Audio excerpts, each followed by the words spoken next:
as any herb. Oh my Andros, she wakes, she wakes, she wakes, she wakes, she wakes, she wakes, she wakes, and oceans we wake. Oh my Andros, she wakes, she wakes, she wakes, she wakes, she wakes, she wakes, she wakes, and oceans we wake. Oh yeah, Lord, Lord, Lord, right.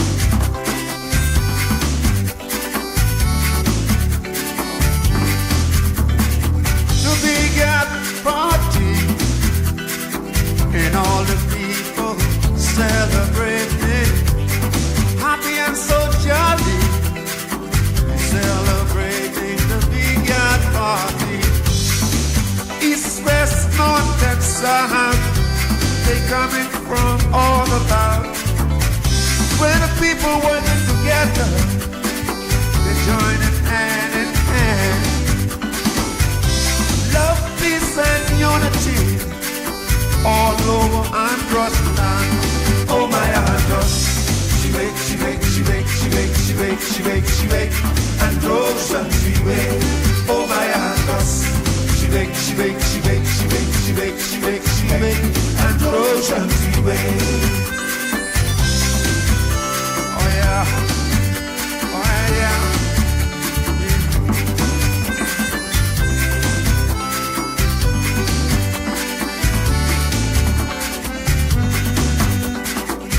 Central Andros, small old bay, coral reef, all Andros regatta, they're showing off their prints and culture. Mangrove key, hospitality, sweet, sweet, sweet. When they hear the rhythm, spirits from the broken reefs, join your voices together. Yeah, how they sing. Oh my Andros, she wakes, she wakes, she wakes, she wakes, she wakes, she wakes, she wakes, and oceans we wake. Oh my Andros, she wakes, she wakes, she wakes, she wakes, she wakes, she wakes, she wakes.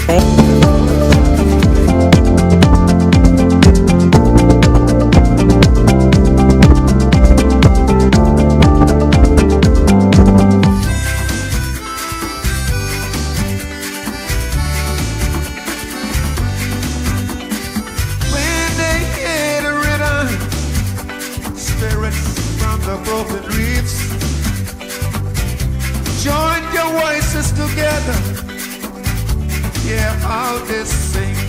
Red day, my day. No sound comes down. Drink still can't stay.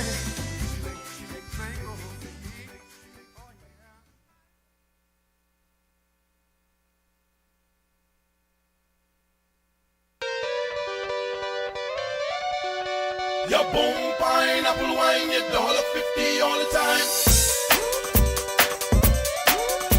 Your boom pineapple wine, your $1.50 all the time. Turn round and let me see. Turn round and let me see. Your boom pineapple wine, your $1.50 all the time. Turn round and let me see.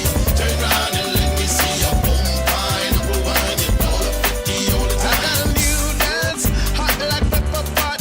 From the old to the young, gonna make your body rock. It's really easy, easy.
do is just find your waistline.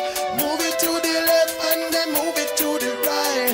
Move it up and down and then move it all around. Shake till the whole night the sun come down. Sing again, sing again, sing again.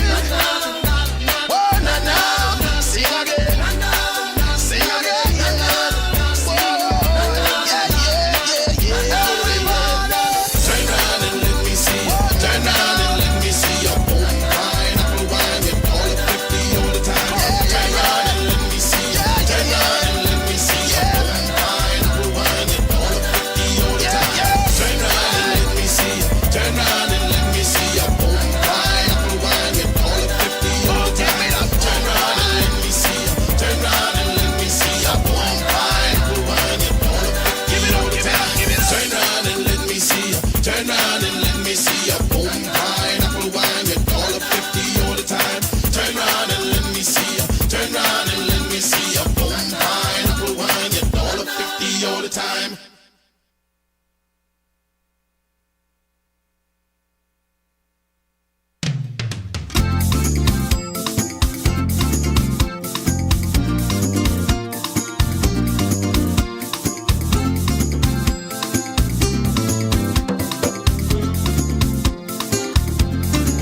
A pretty lady down the street one day. Here's what she had to say. Life's been unkind in so many ways. I'll be evicted with 5 children, yes, hardly a cent to pay the rent on down head. Here's what she said. Oh, how I wish I could fly. I'd fly away so high, up with the birdies, way up in the sky. Things kinda getting to me. I need an escape. I'm sure many of you would relate. She said Monday stress, Tuesday stress, oh Wednesday stress, Thursday stress, Friday stress, oh Saturday stress, even Sunday, my only rest day, stress.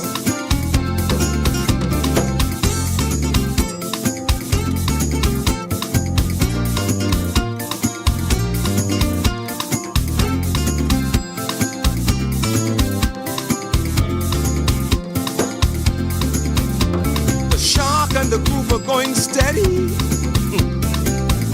in the deep blue sea, living as one big happy family. Till one day the shark got hungry. The group cried, "No shark, don't eat me." Shark shook his head. He said, "Once you're dead, you're free." The grouper escaped and cried, Monday stress, Tuesday stress, oh Wednesday stress,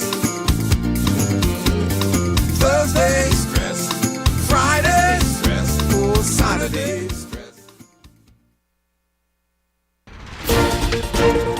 Tonight, allegations of document tampering as the advance poll gets underway. This as the elderly and disabled voice frustration about the process. And later, a man shot and killed overnight. We've got the details coming up. Eyewitness News starts now.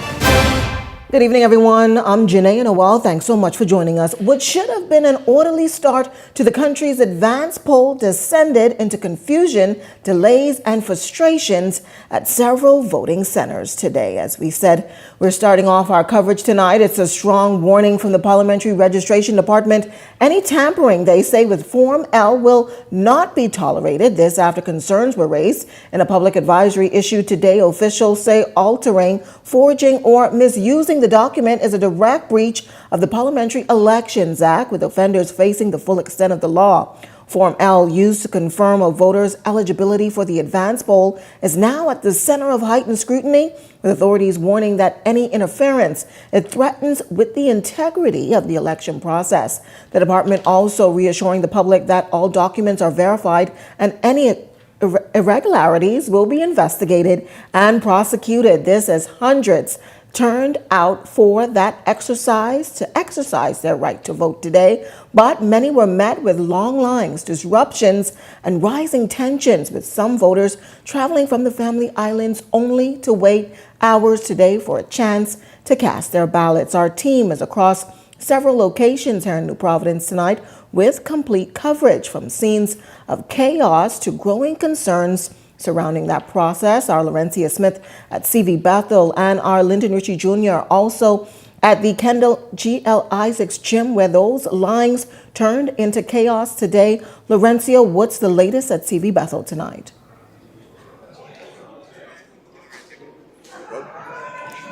Yes, Shania, we're here live at TV Bethel. As you mentioned, this is the voting center, advanced voting center rather, for three constituencies, Pinewood, South Beach, and Bamboo Town. I can tell you South Beach polls has officially closed. As for the other two, there are sites closed. Bamboo Town at 6:08 and about 6:11 was for Pinewood. And at this time, persons are still on the line for Pinewood waiting to cast their ballot. We understand that that process may take an additional hour or so. And as for Bamboo Town, that may take an additional hour and a half, give or take. But we understand that the returning officer has identified the last person on the line, and as a result of that, they will be able to cast their ballot tonight. But as you mentioned, Janaea, one of the biggest storylines coming out of today's advance poll was that notice issued by the parliamentary department in reference to Form L. And on hand with me, we have the leader of the Coalition of Independents and a candidate for the Pinewood constituency, Mr. Bain. Now, Mr. Bain, good evening. Prior to heading into this advance poll, you and your party raised some concerns about the integrity of this election. And now tonight, late this afternoon, as mentioned, that Form L notice was issued. From your perspective, what is your thoughts on that? Well, what happened was that the government failed to add persons to the register for the advance poll. But there were persons who filled out the Form L in order to be a part of that, and they got some of them got a certificate. But there appeared to be other persons who did not get a certificate, who were just producing a certificate so that even though they didn't appear on the register, they could still vote in the advance poll, and they were being accepted. Some of those people were showing a certificate on a phone. Some of them were showing it in a Word document that can easily be edited on a phone, and that was very curious to me when I saw it. And the PLP agents and the COI agents told me that this has been going on all day. And so persons who might not necessarily have been allowed to vote in the advance poll, they might have still been on the register to vote in the regular poll, but they were allowed to vote today, and that was against the law. So I called the commissioner and I told him that there appeared to be some skullduggery going on. He did his checks, and he put out that statement to make sure that it did not continue. I don't think that the returning officers should have accepted any document on the phone. That was shocking to me, and it was happening all day. No document should be accepted on the phone, and that happened today. There's other stuff that happened in terms of documentation that I didn't witness myself, so I won't get into it. But that was a major problem. And with you mentioning those major problems, and you had a chance to speak with the parliamentary commissioner, I'm noting that he issued that statement. Moving forward, what is your next steps in terms that you can get to the bottom of this so you can find out exactly what could happen?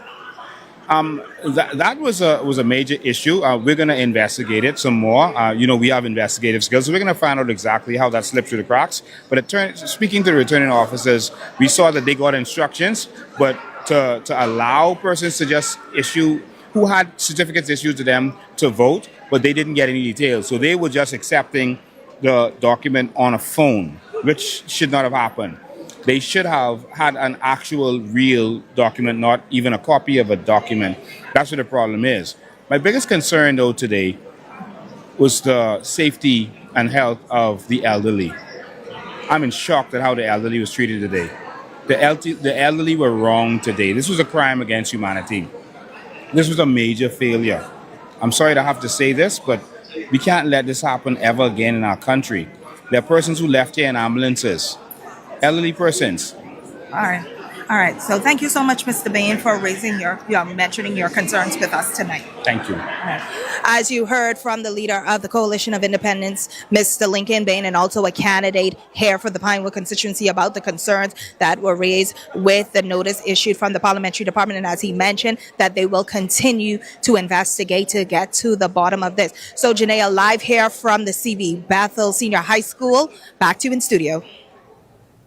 This vote is so important to me and my grandchildren. Senior citizen, Dan. I've been voting from 1972. I know the drill, I know the procedure. And I just think you should be respectful to everybody. We are challenging her decision. Move the tents and bring them here. Is that okay? Is that in the rules that you mark? I don't give a no rules you talking about. We're gonna get this, ready? Here for y'all, all day long, right here. Groups. I had to become aggressive, and I am not an aggressive person. And now they split the line and put it in alphabetical order. It's a bunch of foolishness. And I support my MBZ like one. But this is a good woman right here. Yeah. Trust me when I tell you that. We go to Bombay Primary School. And I've never voted anything else in my life. So I'm voting for my 9 grandchildren to make sure that they come through when I'm gone. Victory in the name of Jesus.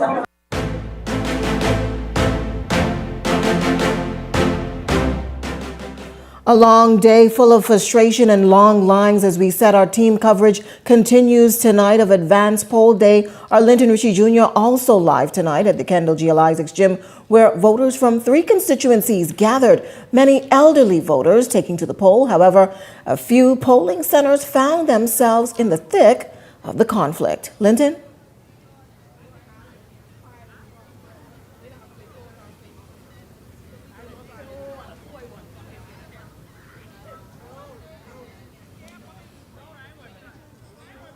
Good evening, Janaea. That's right. Coming to you live from the Kendall G. L. Isaacs Gymnasium. Now, outside here, it's completely dead at this hour. There's not much action, which is a totally different scenery that from what went on this morning when voters lined up directly behind me from as early as 5 a.m. Now, of course, at this hour, the polls have closed, but I can tell you that from Eyewitness News observation, there are a number of persons who are still behind those doors waiting to cast their ballots, as of course they were in line before 6 p.m. So by law, we understand that they have to cast their ballots before leaving here today. But outside here, there are Progressive Liberal Party supporters and Free National Movement supporters as they look on with heavy anticipation that any moment now, those ballot boxes can be moved under heavy guard and they will be transported following the advance poll. Now, of course, this morning, as we said earlier, there were lots of chaos, and at the center of it all were senior citizens. Take a look at what we captured.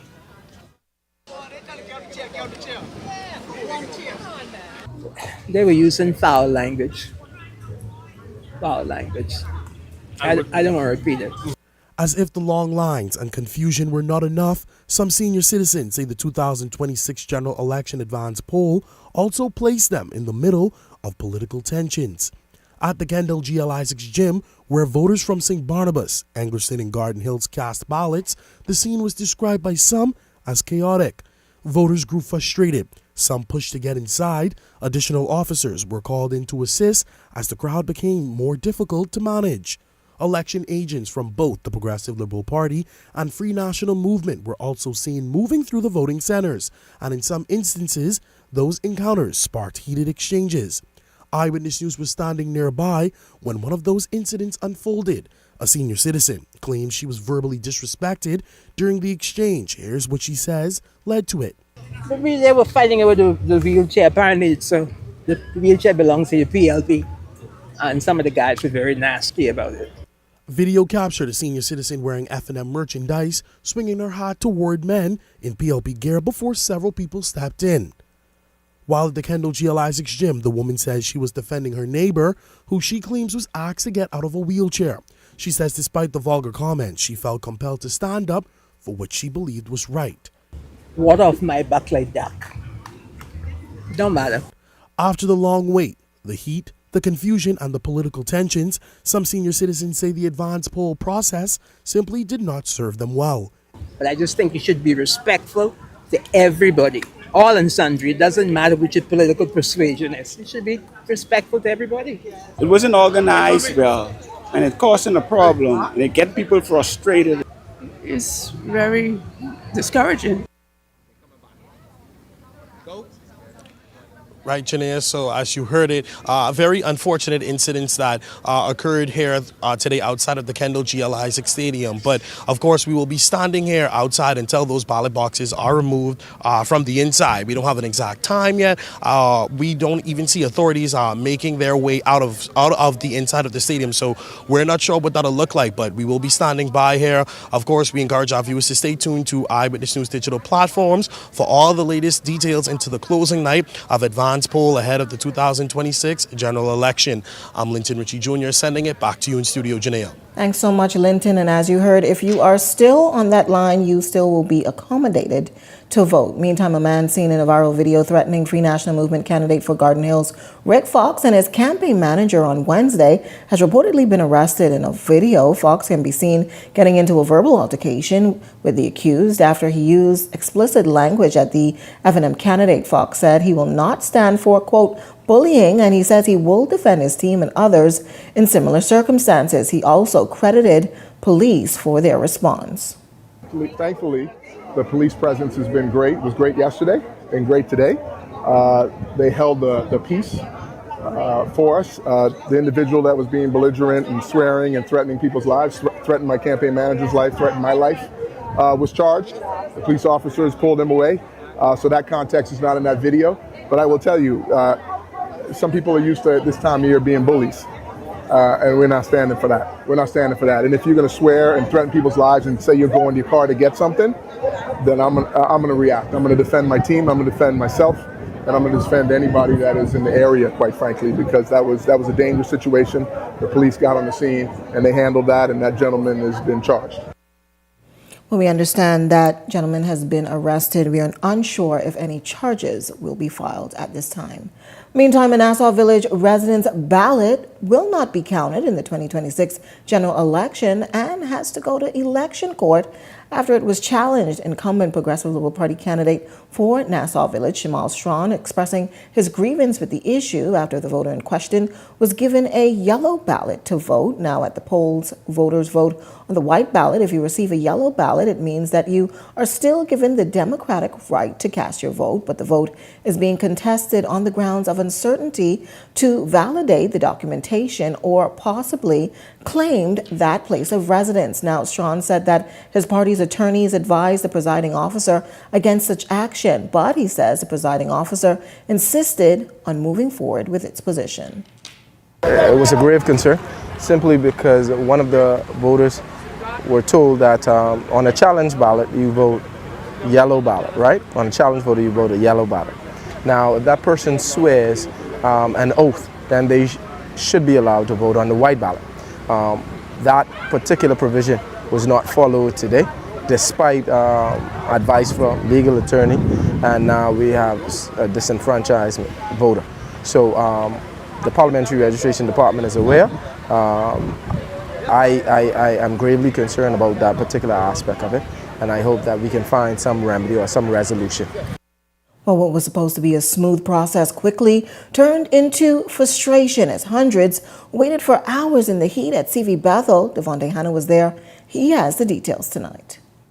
Chaos, chaos, chaos. One word used to describe the poll pandemonium at CV Bethel Senior High School, the voting center for Pinewood, Bambootown, and South Beach constituencies. With just one entrance and exit, senior citizens and the disabled were forced to wait in the near 90-degree sun as lines grew longer than what was expected with little to no movement. All of these elderly people in the wheelchair being out here from 8 o'clock, there's nowhere for them to get through, to enter inside. From 8 o'clock to now, it's very bad, it's very wrong. Good Samaritans later taking matters into their own hands to provide more space, but the assistance came just a little too late, especially for those that claimed to be in the line from 5 a.m. Over 3,000-4,000 people here from early this morning to be to vote. None has changed. A lot of people went back home because they had nowhere to sit. and the lines were too long. On the inside, chief among concerns traced back to the Parliamentary Registration Department, as some names could not be found on the advance poll register, forcing decisive action from the top. If that citizen name can be found on the permanent register, then the Parliamentary Commissioner has given authority, following advice from our legal unit, to allow those persons to vote. Because with them being on the permanent register, evidences the fact that they are registered. Though it hastened the voting process just a bit, F&M Pinewood candidate Denari Rose says his supporters were not satisfied. It cost me, a few people was frustrated with the process. They say, Mr. Roll, I can't do this. We appreciate you, we love you, but we gotta go. Hopefully we get them to return on election day and it's not this chaotic. Another grave concern was what appeared to be a lack of poll workers. Pinewood has almost the same amount of voters as South Beach. South Beach have 2 rooms, Pinewood have 1. It's the system, and the persons who they put in the system cannot get it right. And this is only just the beginning. Some 18,000 people are expected to cast their ballots here for these 3 constituencies, and the returning officer says some lessons had to be learned so that they can alleviate the issues come election day. We will utilize the entrances that I see back there. I think that we aired when that was not taken into account, and we only focus on this, but we could have used the back entrance there. With frustration mounting, many opting to wait it out, citing that their vote is their choice. The remaining 200,000 voters will head to the polls on May 12th. Devontae Hanna, Eyewitness News. Well, as frustrations boiled over at several voting sites here in New Providence, those vying for office are speaking candidly, insisting that a number of key issues cannot persist come Election Day on May 12th. Our Jose Etienne takes it from here. Long lines that stretched around the building. I've been out here for 2 hours. 2 hours? Yes. Wow, and how long do you think it'll take until you're able to vote? Probably another 4 hours. Accusations of voters cutting the line. Voters jumping the line, that's the issue. An elderly woman passing out. And growing frustrations from disabled voters. There's no ramp access for the disabled.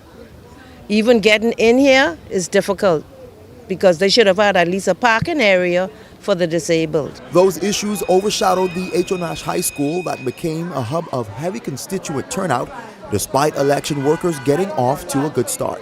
Some residents even telling reporters that they hope they'll have another shot on May 12th. There have been a number of persons who are turning around and leaving because the lines are just extremely too long at this point. It's a reality that forces officials to consider recommendations to improve the process, and political hopefuls are taking the lead on the conversation, as these kind of issues could prove decisive in determining their fate. What should have happened was that the room should have been trifurcated instead of being separated into 2. We should have had 3 rooms, and so that would have at least alleviated some of it. What's also causing the process to move sluggishly are disabled voters and the elderly who are on the same line as everyone else. The disabled are getting frustrated. And you can't blame them, because they're very old people and they're in wheelchairs, and some of them are standing. Compounding that issue, the classrooms aren't wheelchair friendly, so just that little simple logistics of moving them in and out of the room is taking up 5-6 minutes before they can present themselves to the presiding officer to cast a ballot. And when you multiply that by the amount of people in wheelchairs, it really slows the process down. So I think ramps need to be considered. Another quick fix. We just open up more classrooms and just have disabled only or elderly only, which is, I think, the spirit of advanced poll. Anyway, but advanced poll also is convoluted with poll workers and persons that have other eligibilities. They're just accommodating for different subsets of persons that find themselves in the advanced poll. Residents also putting forward their recommendations, calling on election officials to consider scheduling voting. Others going as far as saying election days should be holidays so that voters won't have to compete with work, because the reality is, although they're given 2 hours to exercise their civic duty, some residents have been here well beyond that time. And if you look behind me, you will see a number of residents on chairs, seated, etc., some of them looking extremely fatigued. And again, they say they've been here well beyond 2 hours. And so it is expected that workers at the Parliamentary Registration Department, of course, the commissioner and team members, will pivot as the rest of the electorate heads to the polls on May 12th. Jose Etienne, Eyewitness News. Thanks, Jose. Meantime, disabled and elderly voters complained of poor conditions that they say took away from the purpose of our advance polls. Our Danielle Dean has more in this report. I don't been here now almost an hour. An hour that turned into multiple for many seniors and those with disabilities during advanced polls today. There was no shortage of complaints by the demographic, who described what seemed like ill preparation for their presence. The long lines and heat took an extra toll, some of them threatening not to vote next time around if conditions persist. This is my first time I seen something like this. And I'm a senior and definite. It ain't working for me. They need to get their act together. Former Prime Minister Dr. Hubert Minnis and registered nurse Jana Kolfani, both healthcare professionals, expressed concern for the conditions they saw typical patients enduring. The elderly, they can become dehydrated very quickly. And if they have illnesses, diabetes, whatever, it can go out of whack.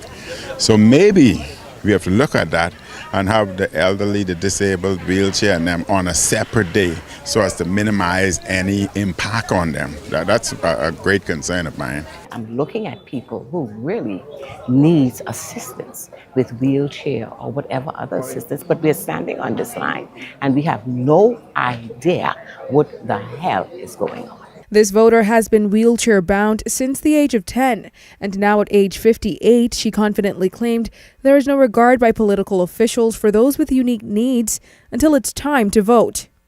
You have people coming to the school, get wheelchair, pushing disabled people to vote because they need their X. But what about 365 days in a year?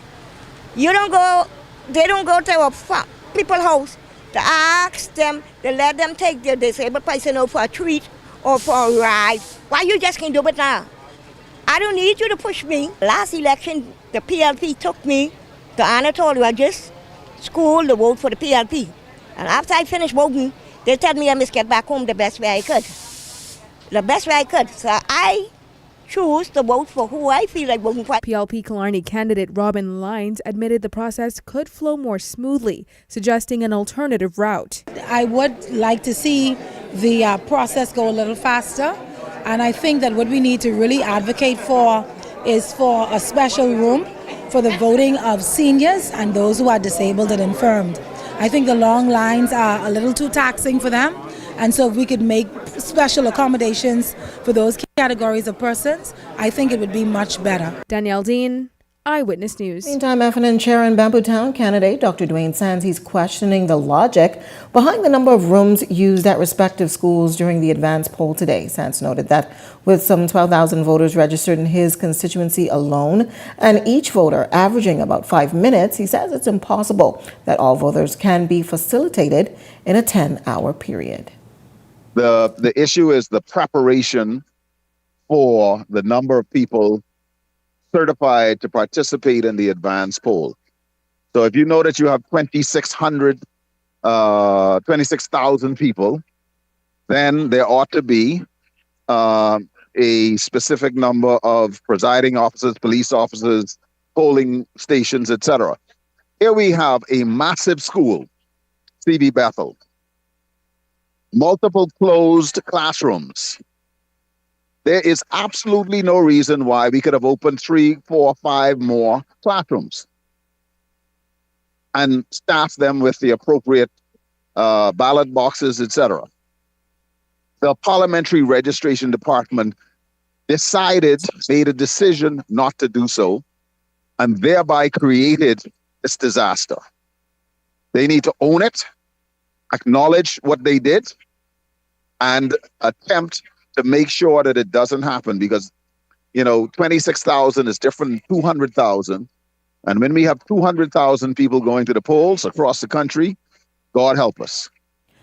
Well, we've added another access point to make sure you're up to date with the latest news. Follow the Eyewitness News WhatsApp channel, scan that QR code on your screen, or visit our social media pages for a direct link. While you're there, don't forget to follow Eyewitness News on Instagram and Facebook. If you've got a news tip or if you've seen news in the making, call the IO News hotline at 397-6397. We also invite you to send your letters to the editor for publication on all of our social media platforms.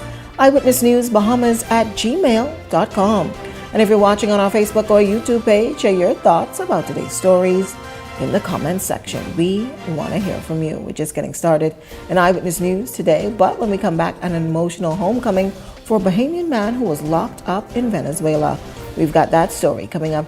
And later, another man shot dead in western New Providence. We've got the details right after this break.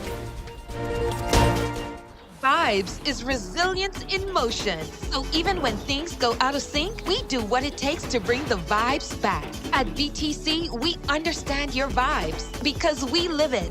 That's why we are dedicated to building a network as resilient as you, with a team of familiar faces working every day to keep you on beat. You are at the heart of everything we do. Our commitment is to keep your vibes flowing, no matter what. Captain Cash & Co. viral videos have shown you using what is said to be super speed to deliver cash to citizens around the world. Can you explain this? Those people are simply taking advantage of Cash & Go's Cash Now money lending service, our easy-to-use money lending portal.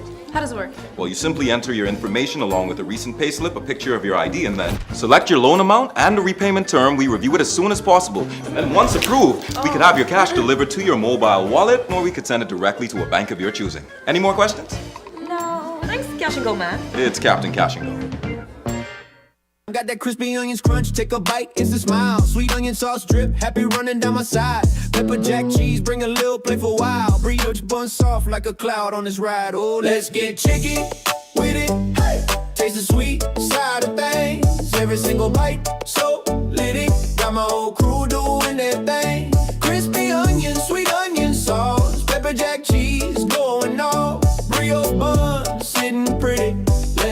KFC, it's finger-licking good. Don't stray this May. Continue to save when you shop the specials at Super Value and Quality Supermarkets. Best value kernel corn, 15 ounces, 99 cents. Rainbow corn beef, 12 ounces, $2.39. First choice sugar, 4 pounds, $2.59. Iceberg lettuce, $2.79 each. Whole chicken wings, $1.69 per pound. If you want to pay less, you want to shop more at Super Value and Quality Supermarkets. Only at Popeyes can you get the amazing deal of 5 pieces of chicken for $10 at all Popeyes locations. Visit us every day, any day, and get your 5 for 10 only at Popeyes. Y'all again? Monday, Popeyes. Tuesday, Popeyes. Wednesday, Popeyes. Thursday, Popeyes. Friday, Popeyes. Saturday, Popeyes. Girl, what we getting for lunch today? Popeyes again? Mm-hmm. Every single day, give me Popeyes.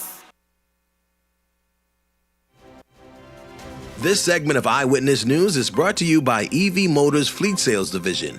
For 2026 commercial vehicles, call 821-2403 today.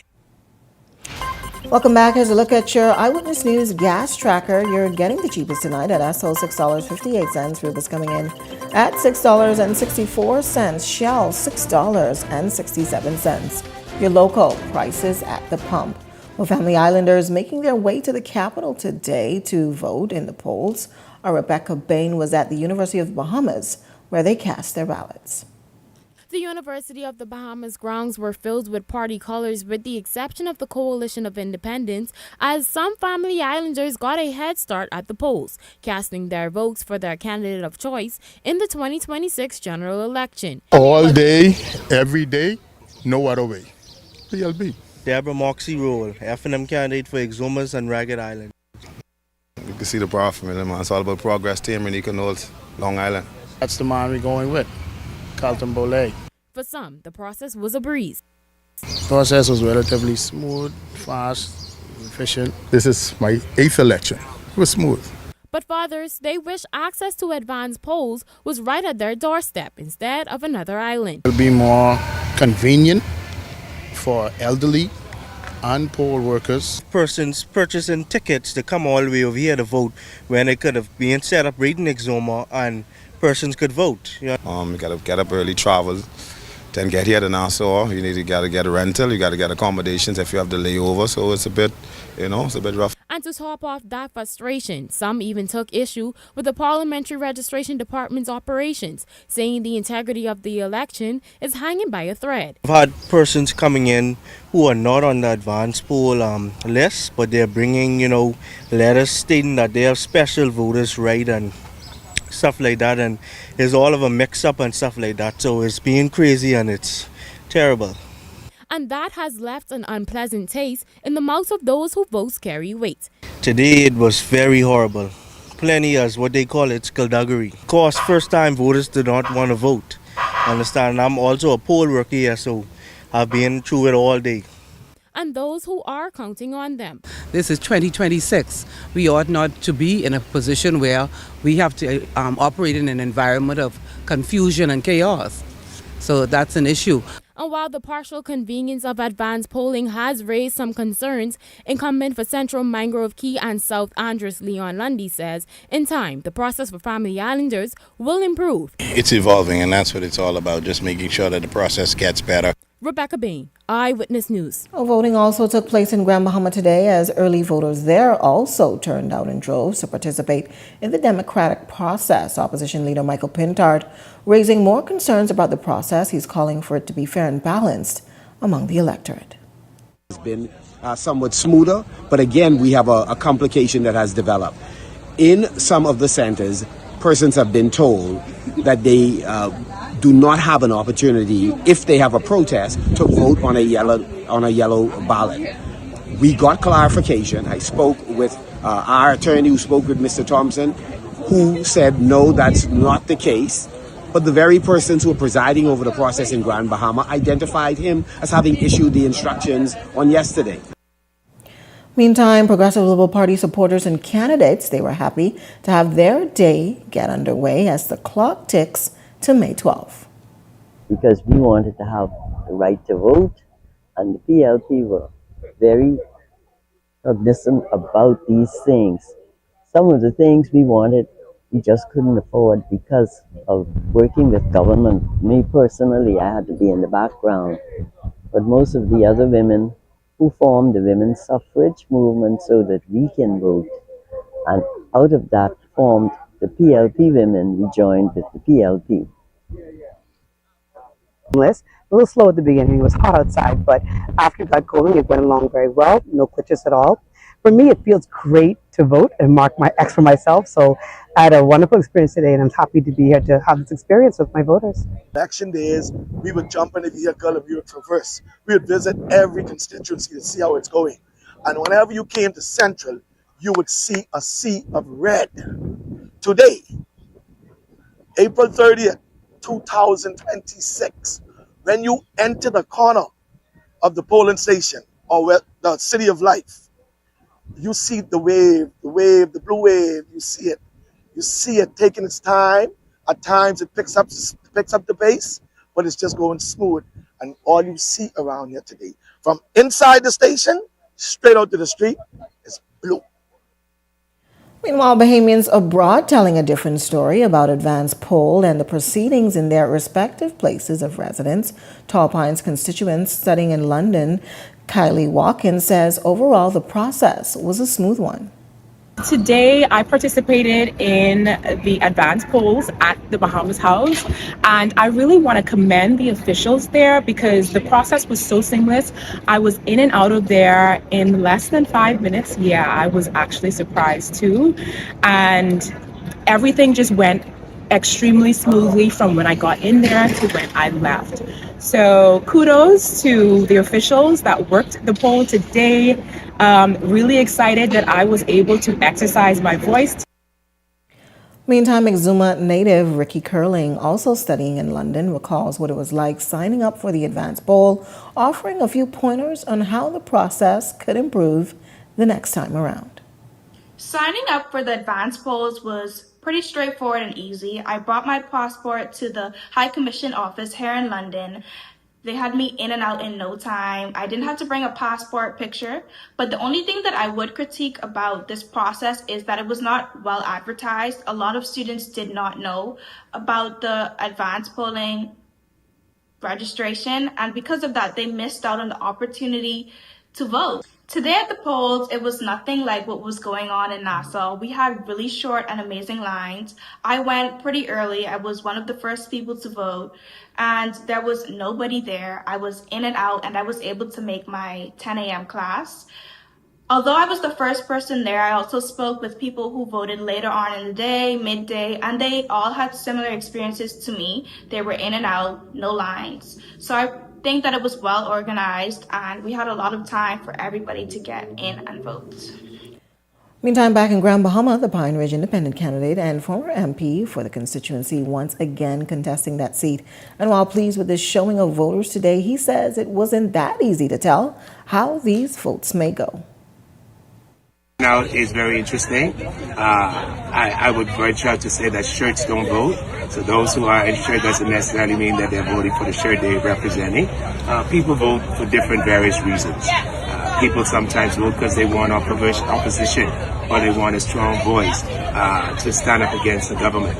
And so I think the turnout is good, but as you notice, the majority of people are voting in non-colors today.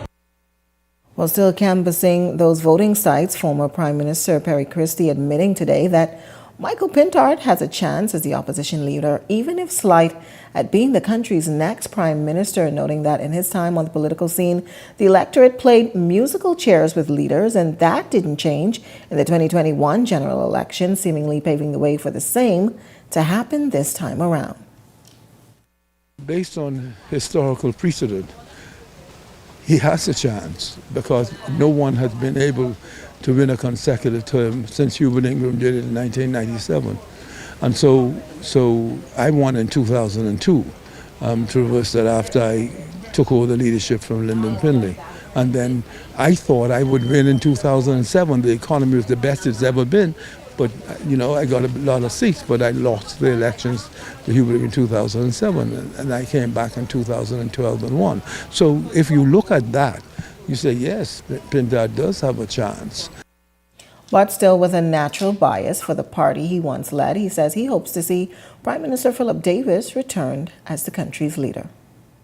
For me, I'm very hopeful that he could have a second term and he could go on to do some of the things that they're promising to do. Right now, the country is facing the challenge of whether or not it will continue with a one-term government, which is not conducive to good governance, right? And we're hoping that we are hoping for the Progressive Liberal Party, that the argument put forward by them, that they've done good work and they need a consecutive term to finish their work, or bring it as near to being finished as possible in the best interest of the country. We're hoping that that argument is understood and bought into by a majority of the Bahamian people. Meantime, it was a long and emotional ordeal that came to an end as a Bahamian pilot is finally back on home soil after spending 5 years in a Venezuelan prison. In this report tonight, our Devontae Hanna shares how it all unfolded and the role the government says they played in bringing him home. Tonight, Bahamian pilot Oran Munro is back home in the embrace of his family after 5 long years behind Venezuelan bars. And to have Oran home and to see him in his mother's arms is a truly answered prayer from the good Lord above. Munro, a former employee of now-defunct Sky Bahamas, was reported missing back in July 2021 after a C-6 ASC aircraft leaving Abaco crashed in Venezuela. The 38-year-old was being held along with a Colombian national on drug-related charges, which Foreign Affairs Minister Fred Mitchell says did not hold up. They agreed to review the case, including at the highest level, the presidential level. But, you know, these systems take a long time. And everybody was committed to trying to work it through. So we're just happy it's done, and we thank the officials in Venezuela for it. Officials say the homecoming was initiated through a letter written by Prime Minister Philip Davis to then-President Nicolas Maduro and acting President Delcy Rodriguez. Earlier this year, though, the matter grew more urgent, or as Mitchell told media, doubly concerning. Was his safety also a concern? Well, particularly given the fact that there was a war going on in Venezuela, and we had no idea what that would actually mean. So it became really serious when that happened. Thankfully, things have turned out to be the way they are now. During his detainment, Munro losing his father, which Mitchell says was likely due to the stress of his son's arrest, but his family held on to hope as the Bahamian government diplomatically worked on their behalf. This is an experience that you would not want anybody to go through. We are immensely grateful for all the efforts by everybody standing here beside me, the government officials, the minister, the ambassador, the director general, the other senior foreign affairs officials who worked tirelessly to make this happen. A foreign affairs statement on the matter says the government remains committed to safeguarding the rights and well-being of Bahamians home and abroad. Devontae Hanna, Eyewitness News. Still to come in Eyewitness News tonight, we have the details on the country's latest murder. We've got that, but first, a check on tonight's weather forecast.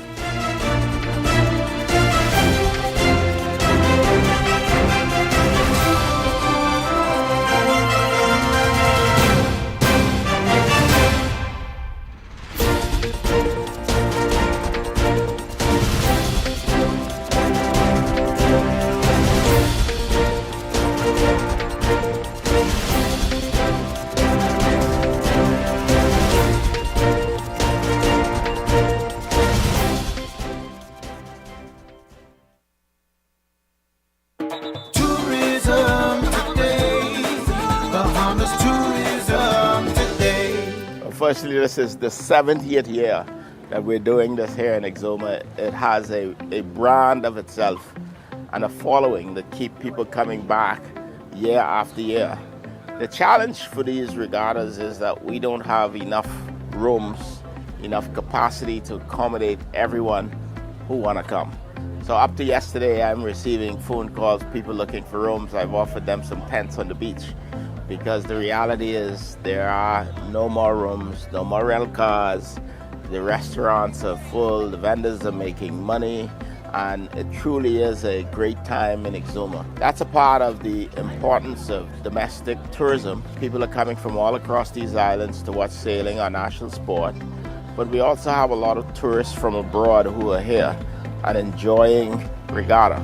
And hopefully over time, as a result of us naming sailing as our national sport, we will have people from around the world coming to experience our authentic version of sailing. So we've seen over the past few years, especially after we named sailing the national sport, that the National Family Island Regatta has seen an influx of not just persons coming here in regards to renting homes and renting cars, but also the sailors themselves. So we've seen an influx of boats being built, especially in the E-class, C-class, and we have the largest registration of vessels in the history of this regatta actually this year. So we're excited that persons from, Eleuthera is now part of the regatta, Exuma and Cat Island and Long Island and persons across the country travel here, across international waters, travel here to be a part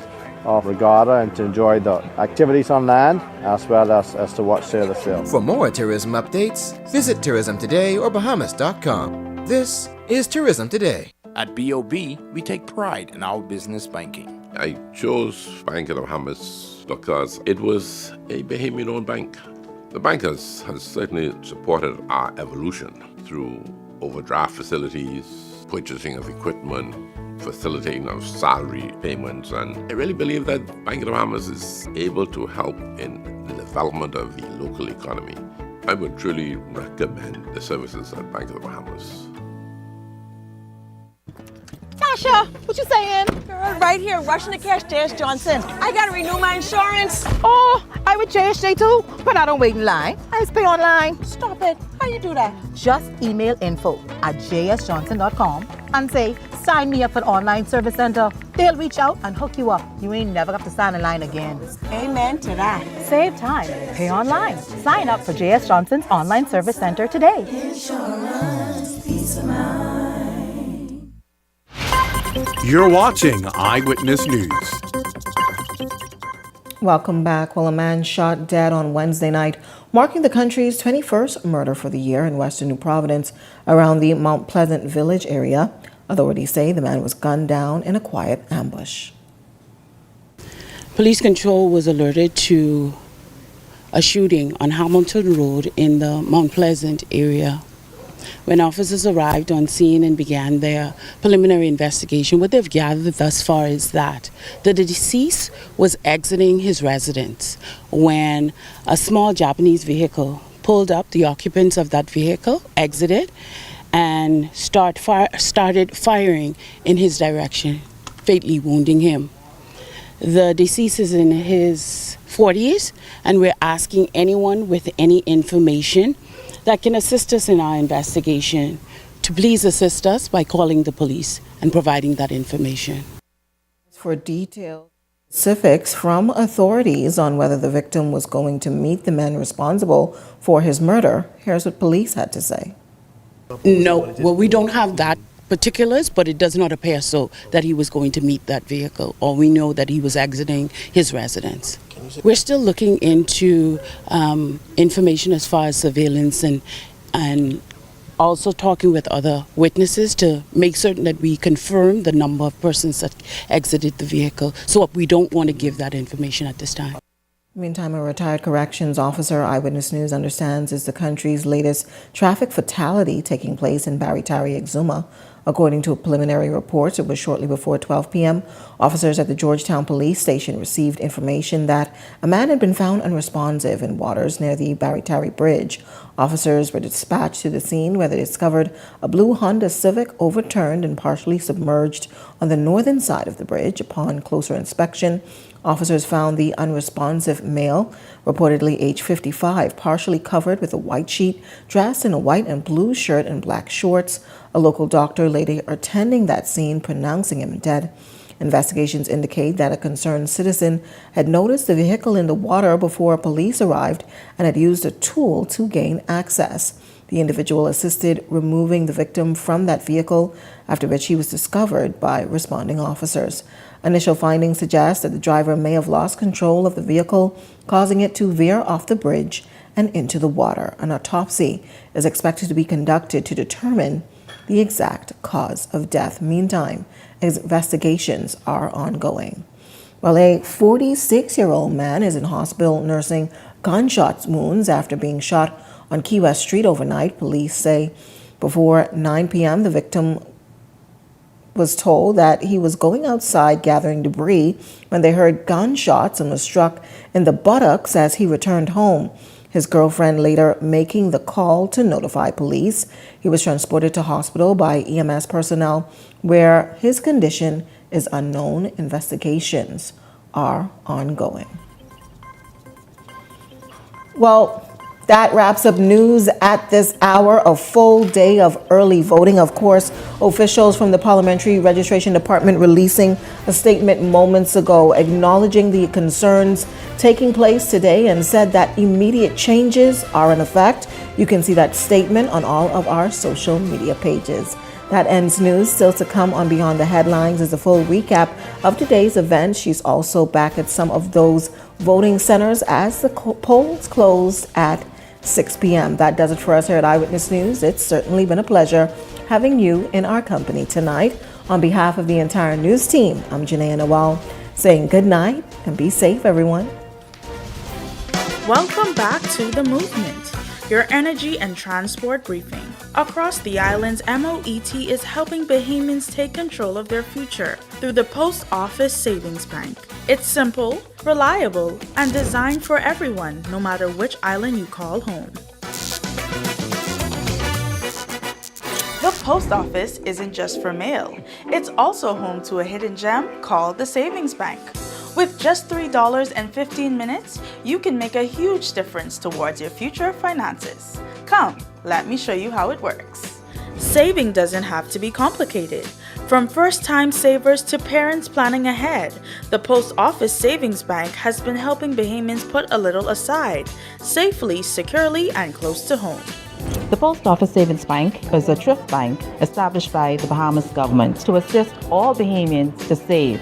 Opening an account is easy, and the bank is designed for everyone, no matter your goals, an upcoming trip, school expenses, or just a little peace of mind. It's completely free to save with us. There are no fees attached to your accounts. There's no service fee, no VAT fee, and no withdrawal fee. Plus, our interest is unbeatable. 5% on all of our accounts. We are also located on every family island where a post office is. No complications, no hidden fees. Just a simple, reliable way to save at your pace wherever you are.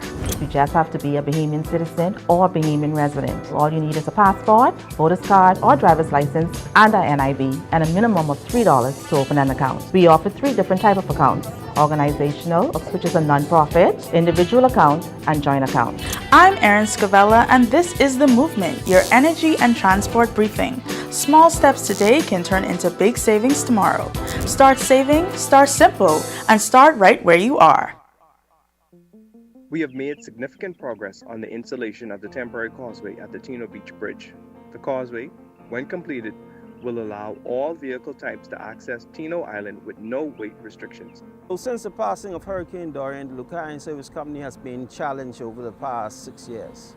We have had major failures within the interior parts of the island on Grand Bahama Highway that lead across to the eastern part of the island, which is the Casuarina Bridge and the Sajak Cable Bridge. In August 2023, after an inspection of the Tino Beach Bridge, there were some concerns. And for 2 years, we've been working very closely with engineers here on island and those that are from out of Nassau as well to ensure that we had the best results going forward. We've been exploring various options to replace the bridge to ensure that we make the best decision on the way forward for long-term sustainability. The causeway will be built by simply dumping fill into the canal. This fill will be compacted to engineering standards. After it's compacted, an asphalt top will be added. After the asphalt top is added, there will be jersey barriers and other traffic management tools to make sure pedestrians and road users are safe. Currently, this is an emergency repair that we're doing right now. It will allow residents on the southern side of the bridge to return to a sense of normalcy. Bukhari Service Company and Tamarind Development Company, we take the environment serious. We want to let everybody know that an environmental study was completed. And we are following the environmental monitoring plan that was provided. We continue to work along with stakeholders and also with outside and exterior entities to make sure we adhere to the plan and we are accountable. And any concerns that they bring to the table, they are foremost addressed in an urgent and controlled manner.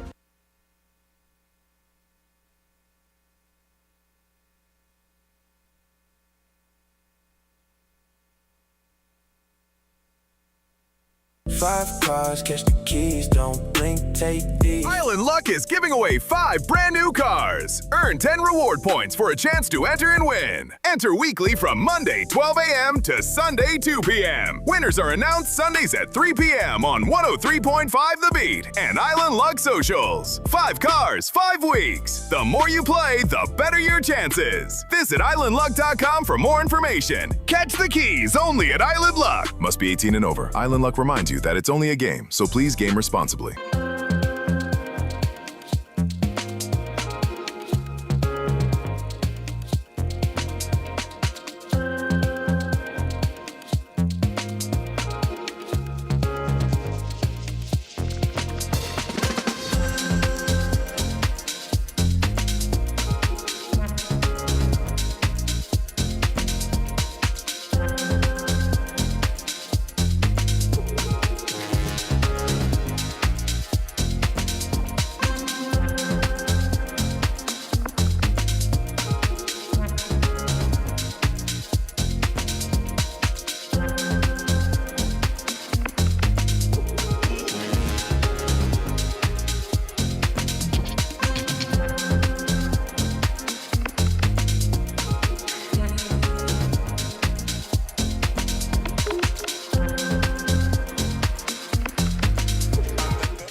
Wealth should not only belong to a select few.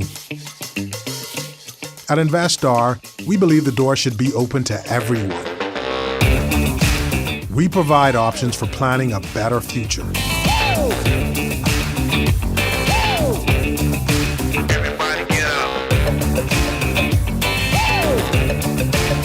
Our investment funds are designed to assist you in reaching your long-term financial goals.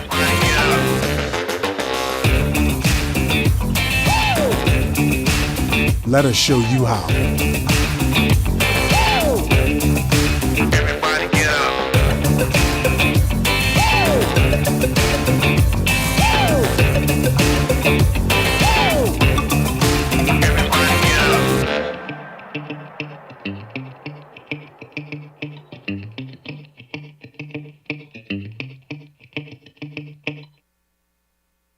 Welcome to Paradise Premium Foods, where exceptional taste meets everyday convenience. Right in the heart of Hurricane Hole Plaza, whether you're planning a beachside brunch, an intimate dinner, or simply restocking your favorites, we offer only the finest selection of local and imported goods, handpicked for quality, freshness, and flavor. At Paradise Premium Foods, shopping is effortless, service is personal, and every visit feels like a treat. From gourmet meals to go to organic essentials and indulgent treats, this is your neighborhood market elevated. Live well, eat better. Discover Paradise Premium Foods, now open at Hurricane Hole Plaza, Paradise Island. Paradise Premium Foods. Taste the difference.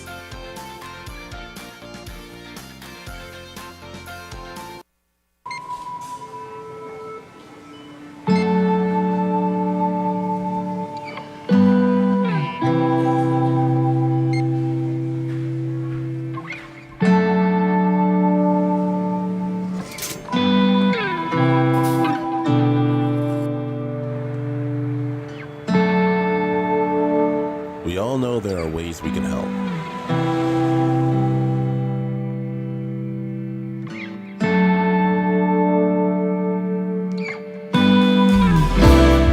Your help can go even further.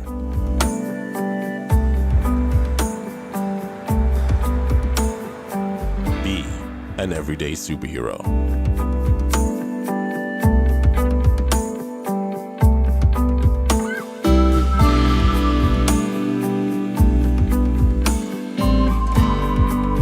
Donate to Hands for Hunger. The thoughts, views, and comments expressed by the hosts, guests, and callers on Beyond the Headlines are not necessarily those of management, ownership, or production unit of the Verizon Media Group. Beyond the Headlines is a production of ILTV Studios and cannot be reproduced or represented in part or entirety without express written permission of the Verizon Media Group. Beyond the Headlines is the intellectual property of the Verizon Media Group. Copyright 2021.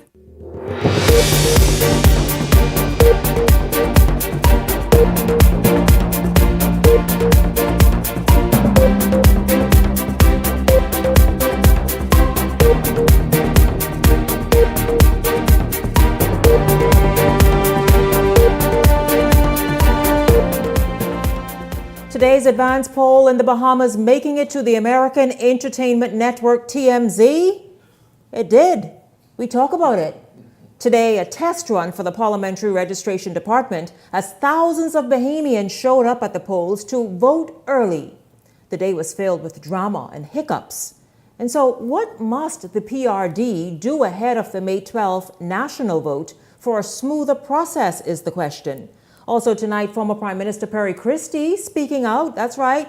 Christie says Michael Pintard can be Prime Minister. It's all straight ahead for you this evening. This is Beyond the Headlines. Good evening. I'm Shanique Miller. It's great to have you along this evening. Well, tonight, a strong warning from the Parliamentary Registration Department. Anyone tampering with Form L will not be tolerated. It's been a rough and tumble day as thousands turned up to vote in the advanced poll across the country. In an advisory released today, PRD officials say altering, forging, or misusing the document is a direct breach of Parliamentary Elections Act, with offenders facing the full extent of the law. Form L is used to confirm a voter's eligibility for the advance poll. Thank you so much. Long day, man. And is now a heightened sort of aspect and scrutiny, with authorities warning that any interference threatens the integrity of the electoral process. The department is also reassuring the public that all documents are verified and any irregularities will be investigated and prosecuted. Today, many voters were met with long lines and disruptions, tensions and tempers, and with some voters traveling from the Family Islands waited hours for a chance to cast their ballots. We're going to get an update of what's happening at one of the very active centers today, Kendall Isaac's Gymnasium. Linton Ritchie is live there this evening. Linton, kindly give us an idea. I know 3 constituencies voted there. What exactly unfolded today at Kendall Isaac's? Good evening, Shanique. That's right. Coming to you live outside of the Kendall GL Isaacs Gym, where it's 8:07 now. So that would be 2 hours after the voting center here has closed. All voters have voted that wanted to participate in the advance poll. Just moments before we went up on this live broadcast, we got word from a poll worker who said that they are shutting down and the ballot boxes could be moved at any time now. She described it now. Since we spoke into that poll worker directly behind me, there were a number of other poll workers and authorities that were walking outside of the gymnasium and escorting other equipment and other materials that was used to conduct the voting process here today. But of course, at this time, there has been no movement of any ballot boxes. Now, we have been here practically the entire day. We were doing our coverage here at the Kendall GL Isaacs Gym. Previously, during Eyewitness News broadcast, we showed the complete chaos. This was one of the most busiest centers of the day amongst them. Of course, we know that the constituency of St. Barnabas, Garden Hills, and Anglerston all voted here at the Kendall GL Isaacs Gym. There were voters who expressed long lines. They called the process disorganized and simply downright chaotic was how they described it. And of course, at a lot of the tension today involved a lot of elderly citizens. There were persons who were frustrated, expressing that they brought their mothers, their grandmothers who came out. We even saw some elderly persons came out here by themselves. They were walking with canes, they were in wheelchairs, and the process for them, they said, was just completely disorganized, and they wanted to see better from the government and how they conduct these advance polls going forward, because according to senior citizens, this would be the time that is for them to vote, of course, before majority of the country take the polls on May 12th. But like I said, that's just a quick synopsis as to what's been going on today at the Kendall GL Isaacs Gym. We're standing by here at this moment. We're hoping that the ballot boxes will be removed shortly now that we got confirmation that the process is completely wrapped up. But at this time, there's no signs of those ballot boxes. There are no signs of any police buses or anything of that sort to show us that they are preparing to leave the gymnasium. But of course, we encourage everyone to stay tuned to Eyewitness News digital platforms so we can keep you all updated as this advance poll general election 2026 poll day is coming to a close. I'm Linton Ritchie Jr. sending it back to you at the desk, Shanique. Thank you very much, Linton, as we've been doing all morning long since around 7 or before up until right now. In fact, we're going to go to CV Bethel Junior High School, where Laurencia Smith has been there all day as well. That's been one of those centers where a lot of bottlenecking was happening. And this is what a lot of the challenge has been. A lot of bottlenecking. People felt as though there should have been more centers. What made this different in the advance poll versus the election is that this is where you go into centers and you vote and went into rooms based on your last name, alphabetical order. And so I was told it'll look a whole lot different come the election day. But we will talk right after Laurencia comes and give us an idea about what took place today at CV Bethel, about where the Parliamentary Registration Department needs to give attention to. Laurencia, good evening to you. Thank you so much for joining me here on Beyond the Headlines. That's right, Shanique. We're still here at the CV Bethel Senior High School, which has served as the voting center for the advance poll for 3 constituencies, Pinewood, South Beach, and Bamboo Town. Now, Shanique, it is roughly after the 8 o'clock hours, about 2 hours since the polls officially were set to close. I can tell you at this time, Bamboo Town just wrapped up about 10 minutes ago. Prior to that, South Beach wrapped up. But at this time, Pinewood is still going with persons are still on the line. I'm going to let the cameraman pan slightly so that you can see that there are a number of persons still on that line waiting to cast their vote in the advance poll. Now, Shanique, we know today, based on our social media page, we've seen all of the highlights and the concerns raised. Many of the concerns about today's advance poll mainly had to do with the impact it had on our elderly persons. Also, another concern was raised by the Parliamentary Department with a notice warning persons about tampering with the L form. We know that L form is used as a special form for the advance poll. Earlier, we had a chance to speak with members of the COI. They raised concerns about it, and they said that's a matter that they will continue to watch with the Parliamentary Registration Department. Now, Shanique, I can tell you many of the political parties are still here camping out.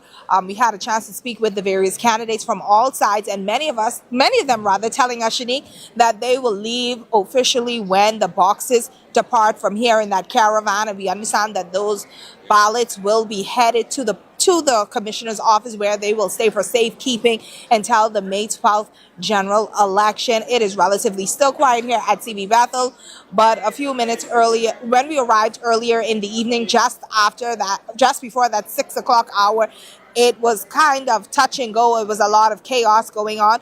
But however, officials here, along with the police force, did their best to keep the calmer's head prevailed. So as I mentioned, Shanique, the polls have been closed here for about 2 hours over at CV Bethel, South Beach, and also Bamboo Town is officially closed, and Pinewood, but we can tell you persons are still on the line at Pinewood, and they're waiting to cast their vote in the advance poll. So live here from the CV Bethel Senior High School, back in studio with you, Shanique. Laurencia Smith, thank you so much. Of course, Laurencia and Linton and all of the news team, we have been out really all day. Those two have been manning those centers since morning up to right now. But it's a lot to sort of dissect. Was the parliamentary department unprepared with maybe they needed more officers and more rooms? I know I went to Yamacraw and Elizabeth, and it seemed to be a bit more structured there. Yes, there were some bottlenecks. Yes, they were waiting, but they ushered in first the elderly and those who are disabled in wheelchairs and those needing assistance. They were kind of pushed to the front of the line and allowed in. It seemed just a bit more smoother, but first of all, it's a few things. This is the most registered voters we've seen. Many people obviously want to get, particularly the seniors and disabled, want to hurry, take advantage of the early vote and have that out of the way so that they are not in the mad rush of a general election, which is on the 12th, as we know. But was the Parliamentary Registration Department as prepared as they could be? You heard a moment ago that Pinewood is still voting. Many people, should there have been a limit to who could vote early? Many people, again, want to get it out the way, whether they're traveling, whatever they're doing. And then do you tell a person, no, perhaps your reason for requesting to vote early isn't a good one? How do you do it? Where do you balance it? What is it that you do to avoid this from happening? Because it really now looks like a huge mess. I'm not saying it's a failure. I'm not saying it should all be scrapped. I'm saying it looks quite messy. We're going to get into that right now this evening and start right there. Welcome to Beyond the Headlines contributors, Candace Scott, Ellington Ferguson, Michael Turnquest, and Cassia Stewart. Good evening, everyone. Good evening. Good evening, Bahamas. Thank you, Shanique, for having me. It's a pleasure to be here. Good evening, colleagues. Good evening, everyone. Let's just jump right in because we have a lot to try and get through this evening. How does this all look to you all? Just let's start right at the Parliamentary Registration Department because they are responsible. They manage all of this process. How does this look to us? Shanique, it's failure. If I may, I think, we have a process in the Bahamas, is what we call in business MBCCP, Management by Chaos, Crisis, and Panic. We don't understand how to operate at optimal levels. We have to manage always chaos, crisis, and panic. Every time school is opening, we scramble to figure out how we can fix the schools 2 days before the children have to go to school. Everything we seem to do, it seems to be that management of chaos, crisis, and panic. We need to figure out how do we now, all of the people who are in managerial levels or ministerial levels, we have to train them in operational management. We have to train them in process management. We have to train them how to understand how to schedule our timeline. The Parliamentary Commissioner and his team have 5 years to prepare for one event. And every single year, every single cycle, we seem to have this very same problem. Why? It's because they're not preparing, they're not training, they're not planning. And so, you reach but Cassius, they do. And Michael, I want you to jump in because we are a quarter way through the show already. Michael, Cassius says they're not training, they're not planning. Well, we've heard Harrison Thompson say for months they've been planning, training, dry runs, all the rest of it. So what's the issue? They fail. saying one thing and actually doing. I mean, it seems as though the parliamentary department has had many training exercises, that being local elections, which they failed at. We've seen this. I think the expectations, was not high for the department, and this is another training exercise before the real showdown, which is May 12th, and hopefully. And you can only hope that they could learn from these mistakes. I think at one point the advanced poll used to happen all at the gymnasium at one point some time ago. I mean, you would have thought that they spread it out throughout all these various schools, but it'll be smoother because it's necessary to spread out because population growth. We are living longer, so we have people that need greater assistance and care. Meaning the seniors, disabled. Peggy and Ellington jump in. The thing is, I saw it where I went. I saw people were being assisted with wheelchairs and helped. But I am not sure how the ball was dropped. Not who, how. I think it's too soon. Good evening, everybody, to say failure or the ball has been dropped. We also have to take in consideration that it's a historic number of registered voters. Anybody who passed by or saw video content of the polling divisions or where people were voting, there were thousands of people. I don't ever remember this number of individuals voting in an advanced poll. Exactly. Yes. The advanced poll was mainly used by the armed forces, people who were going to vote the polls and such. Everybody seems to be in the advanced poll, and I think that's one of the first things that need to be adjusted. But that's what I said, Peggy. I said Peggy and Ellington, and of course Cassius and Michael. I said, should there be a limit? Because now everybody want to jump on and take advantage of it. Mind you, they will have the same crowd to contend with Ellington on the 12th. But the advanced poll is right. But the advanced... No, I have to let Ellington get in quickly. Ellington, jump in. It was very unfortunately messy. The commissioner, he said earlier that the voter registration went well over 200. This is the largest we've had. So I think that for there's some degree he should have expected a greater amount. They know how much they were registering. I think we need to have this discussion with the government as to whether these people are properly staffed. Who is the persons that is working in the parliamentary registration? What is their qualification? Shanique, like you said, maybe we need to look at this as to who. This is, like Peggy said, this is the largest amount of people that we've seen doing in the advanced voting. And so we need to look at the process, study it, use this as a learning experience and see what we need to do. Maybe we may need to make some adjustment in the leadership of the parliamentary registration department. Michael and Cassius, I know y'all wanted to jump in. I want to say that that every election, Cassius mentioned it, it's true. I don't care if it's locally here, the U.S., an election or a national election, there are always hiccups. We just don't expect to see hiccups as they appear today. I think one of you or both of you wanted to jump in.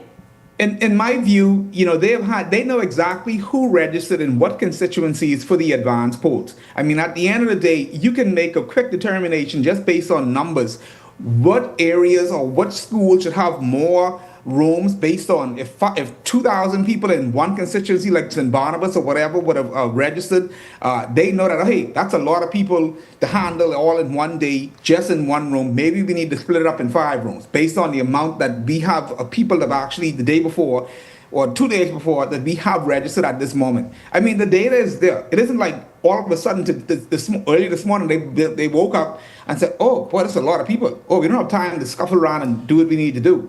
I mean, and this is what I don't get. Did anyone actually go do their homework and go through the numbers and for the advanced poll and say, oh, we have 1,000 here in Fox Hill, oh, we have 3,000 in St. Barnabas, 4,000 in St. James, all of going to the advanced poll, we need to make some quick adjustments here. And this goes back to Cassie's point, managing operational time. I mean, just schedules. It's just like managing any project. You have to go through it. You have to go through your timelines. You have to go to what your processes are. And you have to be, hey, okay, we have to make some adjustments here.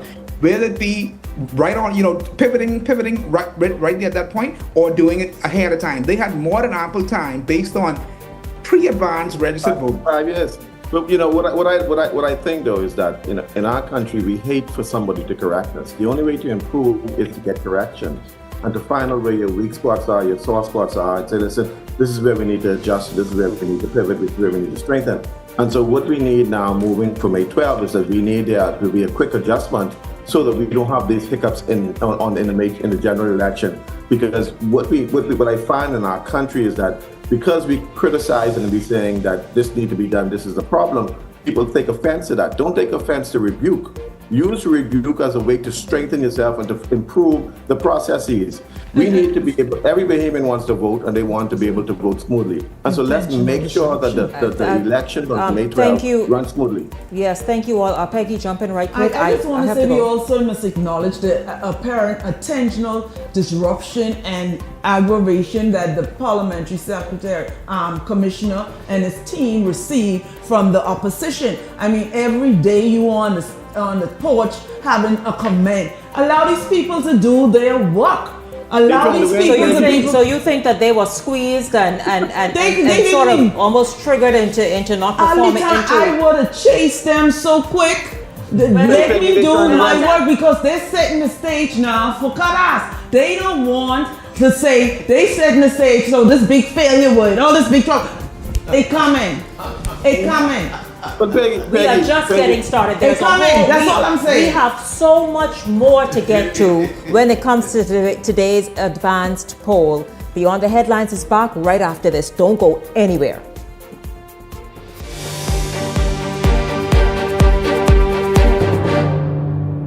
Hey, it's your boy Charlie Bahama here at Superwash, Superwash's newest spokesmodel, and I'm here to tell you about Superwash's large capacity washers and dryers for all your big loads. I know I see that Charlie Banana coming here just now.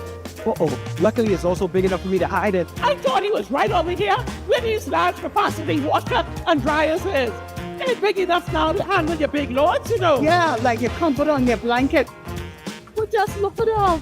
Somebody forget to turn on the dryer. Oh, stop!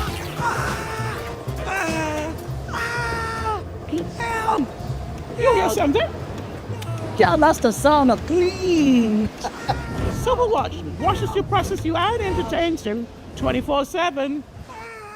5 cars, catch the keys, don't blink, take these. Island Luck is giving away 5 brand new cars. Earn 10 reward points for a chance to enter and win. Enter weekly from Monday 12 a.m. to Sunday 2 p.m. Winners are announced Sundays at 3 p.m. on 103.5 The Beat and Island Luck Socials. 5 cars, 5 weeks. The more you play, the better your chances. Visit islandluck.com for more information. Catch the keys only at Island Luck. Must be 18 and over. Island Luck reminds you that it's only a game, so please game responsibly.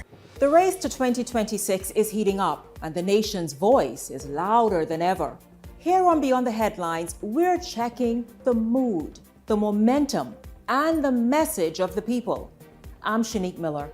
Each week, we're taking the temperature of the electorate to see what's really driving the nation. Who's connecting? Who's cooling off? What issues are heating up ahead of 2026? This is Temperature Check 2026, where journalism meets the nation's heartbeat.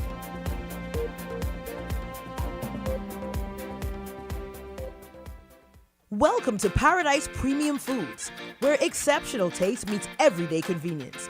Right in the heart of Hurricane Hole Plaza, whether you're planning a beachside brunch, an intimate dinner, or simply restocking your favorites, we offer only the finest selection of local and imported goods, handpicked for quality, freshness, and flavor.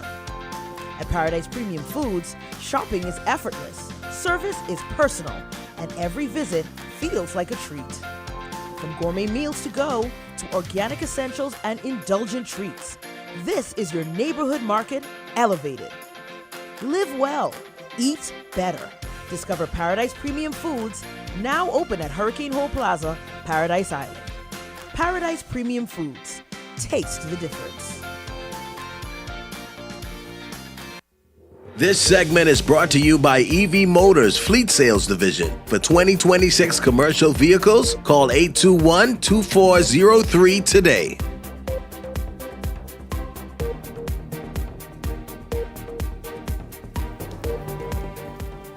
Welcome back to Beyond the Headlines. A special look at today's advanced poll. Nassau Village residents' ballot will not be counted in the 2026 general election and has to go to the election court already. You all heard this? After it was challenged. Incumbent Progressive Liberal Party candidate for Nassau Village, Jamal Strawn, expressed his grievance with the issue after the voter in question was given a yellow ballot to vote. Now at the polls, voters vote on a white ballot. If you receive a yellow ballot, it means that you are still given the democratic right to cast a vote, but your vote is being contested on the grounds of uncertainty or to the validity of your documentation or possibly claimed place of residence. Now, Strawn said that his party's attorneys advised the presiding officer against such actions, but the presiding officer insisted on moving forward with his position. It was a grave concern, simply because one of the voters were told that on a challenge ballot, you vote yellow ballot, right? On a challenge voter, you vote a yellow ballot. Now, if that person swears an oath, then they should be allowed to vote on the white ballot. That particular provision was not followed today, despite advice from legal attorney, and now we have a disenfranchised voter. So the Parliamentary Registration Department is aware. I am gravely concerned about that particular aspect of it, and I hope that we can find some remedy or some resolution. Well, gentlemen, and Peggy, your thoughts on, you heard Strawn say, Ellington, you talked during that soundbite, you talked about the fact that, listen, no, the law does say if you take an oath and you emphatically state that, listen, such and such is your address, then you're the one who is screwed because you lied. But after you would have done that, then you are permitted to vote. Yeah, absolutely, Shanique. If you were challenged, you can take the vote. You can refuse to vote on a yellow ballot, option to take the oath, and the presiding officer will inform you. This oath that you're taking, if it's found out that you don't live where you live, you can end up in jail. And you would proceed that I want to take the oath that where I'm stating that I'm living, I am living. And you can vote on the white ballot instead of voting on the yellow ballot. So this should not have to go through court like that. Right.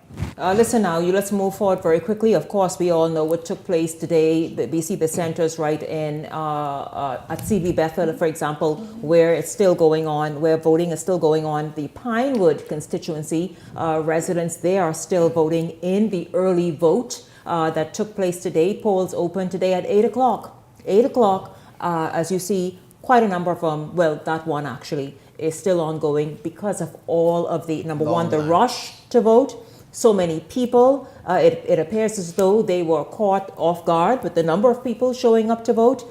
Just a lot of bottlenecking, the disabled, the elderly, a lot of people. I know there was a little row too about people having access to water and whatnot. Listen, it was hot in many areas. They needed to be hydrated, and so a lot just had to be done. You know, Shanique, I've heard of a story where one party was assisting people on the line because of the heat. Somebody had fainted and giving them water. And the other party say, no, you ain't supposed to give them water because you're wearing your party colors. I mean, the insanity that is going on. But I want to share this quote that I got for Facebook today. Somebody is sharing it. It is Politrix, page 84. And it says, complain every time you see a reporter or microphone, and we're seeing that.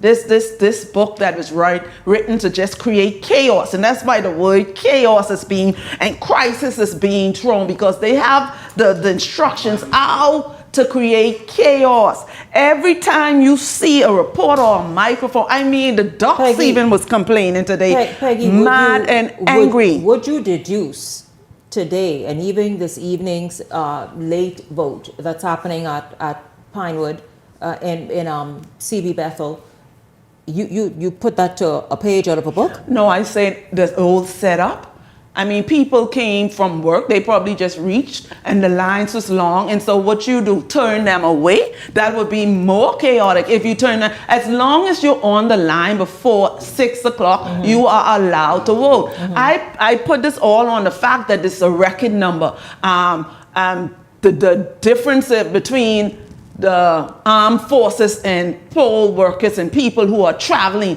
to including so many individuals, they probably have to go back to the original guidelines. But the level of complaints that I'm hearing, the word failure, polls just closed and you're already determined that it was a failure, chaos, crisis, it's in the politic, create chaos.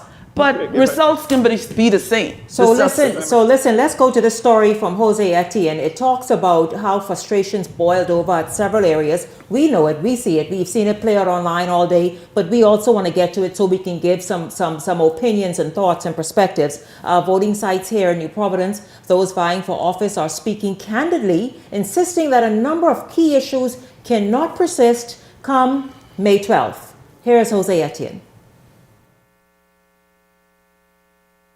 Chaos, chaos, chaos. One word used to describe the poll pandemonium at CV Bethel Senior High School, the voting center for Pinewood, Bamboo Town, and South Beach constituencies. With just one entrance and exit, senior citizens and the disabled were forced to wait in the near 90-degree sun as lines grew longer than what was expected with little to no movement. All of these elderly people in the wheelchair being out here from 8 o'clock, there's nowhere for them to get through.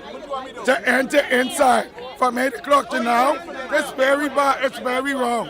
Good Samaritans later taking matters into their own hands to provide more space, but the assistance came just a little too late, especially for those that claimed to be in the line from 5 a.m. Over 3,000-4,000 people here from early this morning to be to vote. None has changed. A lot of people went back home because they had nowhere to sit and the lines were too long. On the inside, chief among concerns traced back to the Parliamentary Registration Department as some names could not be found on the advanced poll register, forcing decisive action from the top. If that citizen name can be found on the permanent register, then the Parliamentary Commissioner has given authority, following advice from our legal unit, to allow those persons to vote.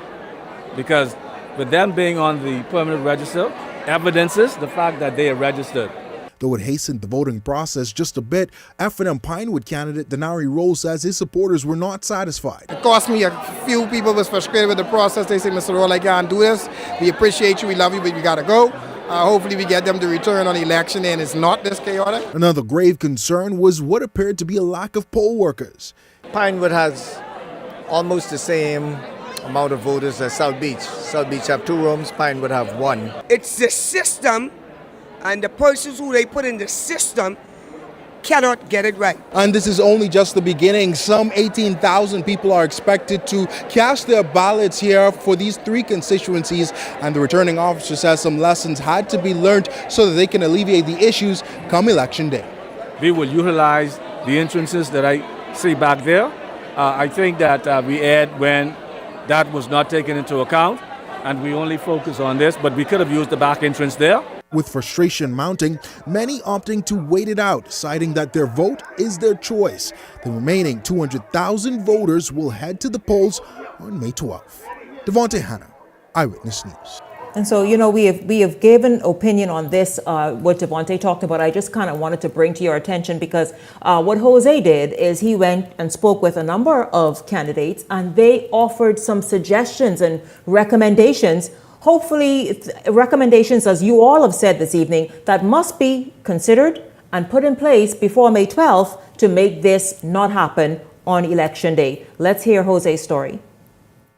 Long lines that stretched around the building. I've been out here for 2 hours. 2 hours? Yes. Wow, and how long do you think it'll take until you're able to vote? Probably another 4 hours. Accusations of voters cutting the line. Voters jumping the line, that's the issue.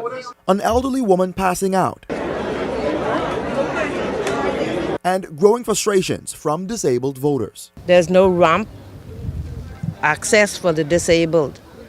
Even getting in here is difficult, because they should have had at least a parking area for the disabled. Those issues overshadowed the H.O. Nash High School that became a hub of heavy constituent turnout, despite election workers getting off to a good start.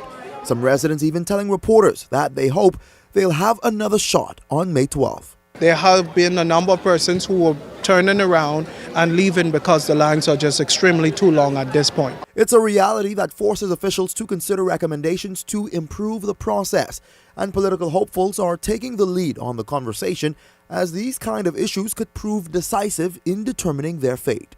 What should have happened was that the room should have been trifurcated instead of being separated into two. We should have had 3 rooms, and so that would have at least alleviated some of it. What's also causing the process to move sluggishly are disabled voters and the elderly who are on the same line as everyone else. The disabled are getting frustrated. And you can't blame them because they're very old people and they're in wheelchairs and some of them are standing. Compounding that issue, the classrooms aren't wheelchair friendly. So just that little simple logistics of moving them in and out of the room is taking up 5-6 minutes before they can present themselves to the presiding officer to cast a ballot. And when you multiply that by the amount of people in wheelchairs, it really slows the process down. So I think ramps need to be considered. Another quick fix. We just open up more classrooms and just have disabled only or elderly only, which is, I think, the spirit of advanced poll. Anyway, but advanced poll also is convoluted with poll workers and persons that have other eligibilities. They're just accommodating for different subsets of persons that find themselves in the advanced poll. Residents also putting forward their recommendations, calling on election officials to consider scheduling voting. Others going as far as saying election days should be holidays so that voters won't have to compete with work, because the reality is, although they're given 2 hours to exercise their civic duty, some residents have been here well beyond that time. And if you look behind me, you will see a number of residents on chairs, seated, etc., some of them looking extremely fatigued. And again, they say they've been here well beyond 2 hours. And so it is expected that workers at the Parliamentary Registration Department, of course, the Commissioner and team members, will pivot as the rest of the electorate heads to the polls on May 12th. Jose Etienne, Eyewitness News. Thank you, Jose.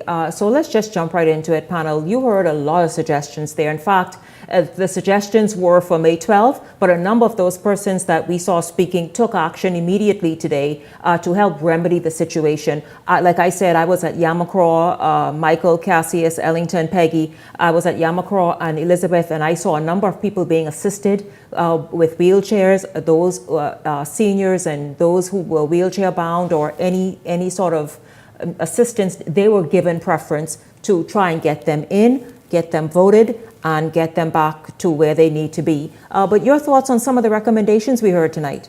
Well, absolutely. I think going forward, as we go towards May 12th, I think we need to listen to some of those recommendations. I would hope that the parliamentary, other than the people who are actually inside, I hope that the Parliamentary Registration Department would have had people observing at these polls, number one, and number two, hope that they listen to all of those comments that we've heard here today, especially the ones from Mr. Sebastian, yes, who rightfully alluded to the fact of each one, that it may seem a little time of 5 minutes, but you add up 10 persons in wheelchair, that's already an hour right there. Just trying to get them through, getting them in and out. And so we need to look at spreading out the classrooms if we have to come May 12th. Try to think about ramp access for the disabled and make sure that we can have a more smooth process. Look at this, learn from this. Don't get offended, like Cassius said, but learn process, pull your people in. Now is the time to prepare yourself for May 12th. I think that's the recommendation by Mr. Sabas to have a room just for the disabled, those with wheelchair, create the ramp. So for easy access is a very doable one by May 12th. And you can make them comfortable as they wait in line. And one of the things that I recognize at Carmichael's tent, they had persons assigned to assist those individuals who needed wheelchair. And those persons will take them to vote and then carry them once they completed to their car. And it was smooth. I saw that at Yamacraw and Elizabeth as well. Yeah, and so if you only have 2 people in your camp, in your tent, it's going to be hard to have a team to assist. But if you are organized, well well-hurled machine like I saw today in Carmichael. You're going to have people who standing by, and I think it was well over 5 wheelchairs, and just dealing with these people, great hospitality, great care. And all of these things can be assisted by the parties. Get these things in place. If you ain't get these things in place, then we can use the word failure. You fail your people. I think what should happen is that each political party should have a key person who can gather the data and bring assessments and recommendations to the parliamentary commissioner as to how do we correct it moving forward. Don't make sense. We can continue to beat the dead horse and complain. Everybody knows exactly what hiccups they experience. They could all come together. They could put together their recommendations. They could meet with the parliamentary commissioner over the next couple of days. They could make sure put those recommendations to make sure that we don't have this very same thing in the general election. So we have to make the adjustments quickly. To add something to what Peggy was saying, this complaining. Peggy, is something called the psychology of losing. Who wrote the book? Who wrote that book? If you're playing basketball, you remember when you're losing marbles, what you do is you try to break up the ring and you try to thief the marble and cause fight because you know you're losing. It's called the psychology of losing. You see it in basketball. Oh, politics, aka politics. Yeah, and so what happens is that when you realize that you're not stronger than the other opponent, you find ways to try to complain. Asking for resignations, The opposition is using a bad strategy, and it's because they're not that politically mature yet. Their strategy is bad. They're supposed to be trying to win hearts and win votes instead of complaining, because at some point it backfires because people say, you're always complaining. And so we have to be able to have strategy as to bringing complaints, but also bring solutions, and then show people how voting for you is better than voting for the next man. I suggest they amend the book, page 84, amend it, adjust it. Don't complain so much. When we come back, panel, you heard me say at the top of tonight's show that yes, that's right, the Bahamian elections is on TMZ. I mean, just funs, jokes, and giggles. When we come back, I will tell you exactly how we got there. Beyond the Headlines is back right after this.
Wealth should not only belong to a select few.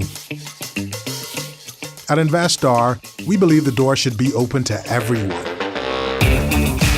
We provide options for planning a better future.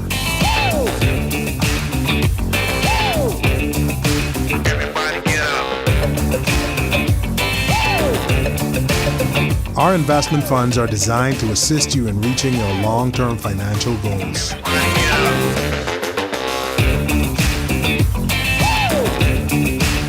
Let us show you how.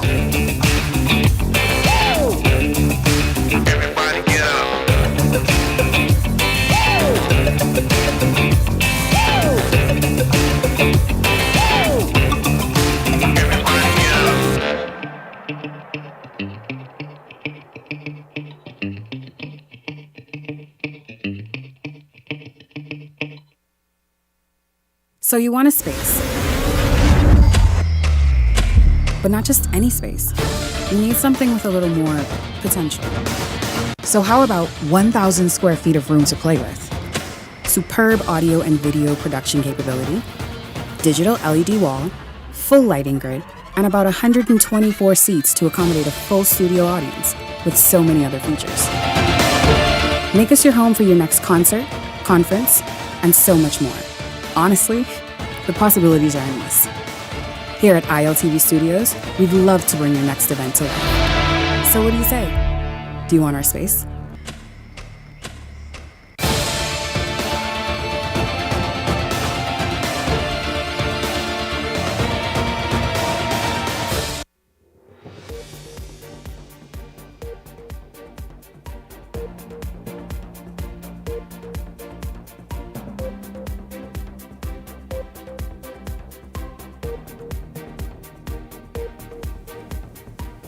A man seen in a viral video threatening Free National Movement candidate for Garden Hills, Rick Fox, and his campaign manager today has been arrested. In the video, Fox can be seen getting into a verbal altercation with the man, plus shoving his campaign manager, Carlisle Bethel.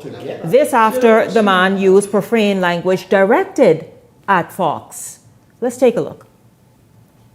We told them before they walk down there and move these tents and bring them down here, we told them we park our vehicles here because this is a marker. As you can see, we started from across the road and we come straight across. We put our vehicles here as a marker, and I told them, you are a witness, that I told them before they walk down there and bring these tents down here, that these are our vehicles and we have reserved this spot for the 20 by 20. We was only waiting for the gentleman to come and move the tents and bring them here. Is that in the rules that you mark? I don't give a no rules you talking about. Users, wait, listen, hold on. Hold on. Let go to the car. Let go to the car.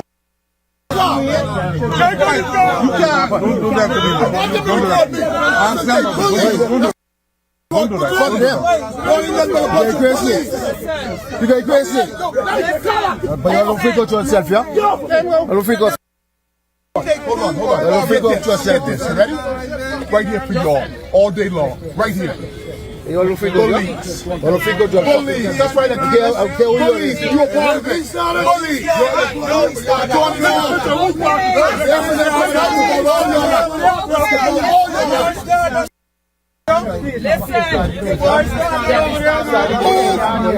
No, you can't establish a rule in the jail. That's right, record. I want the Bahamian people to know. Record. They gotta help mental capacity. Well, with these candidates. You know, this is the antics that I've seen coming from Rick Fox is a lot.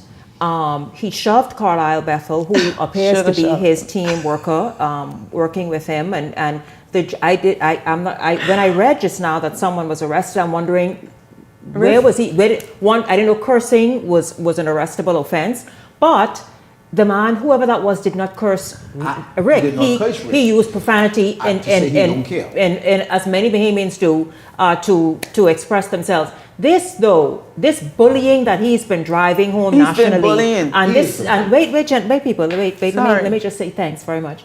How he has been handling himself on social media and everywhere else, and speaking and representing the Bahamas, that is cause for concern.